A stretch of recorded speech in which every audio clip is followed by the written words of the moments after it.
It has been astonishing, as I imagine many of you agree, that since 9/11, it has taken 3 years just to even get a baseline establishment of what the government's position is on what happened. For the first year or two, we didn't even hear answers to what happened, when, and how.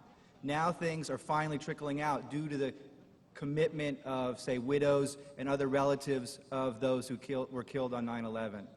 So we have an administration which has shown itself to be incredibly opportunistic and unwilling to open the door to discussion about how they acted before and during 9/11, which means that many, many people, like Paul Thompson and others, have had to do all this legwork themselves.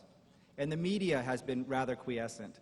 I personally am a skeptic of many of the things that we're going to see here tonight. I think that a lot more has to be done to ascertain what it is. And I don't think you have to go so far as to establish that this was a manufactured event. But clearly what we know already is bad enough. What we know is that the system of security and counterterrorism was blinking red, in the words of George Tenet, that the warnings of an imminent attack were so severe that something dramatic should have been done. It was unparalleled. Instead, our president went on a month-long vacation.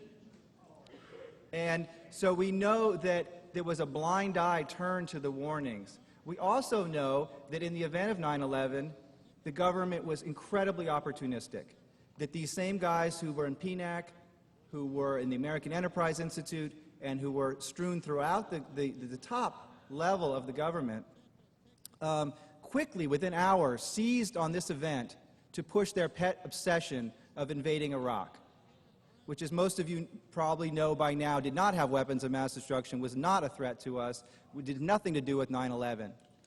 And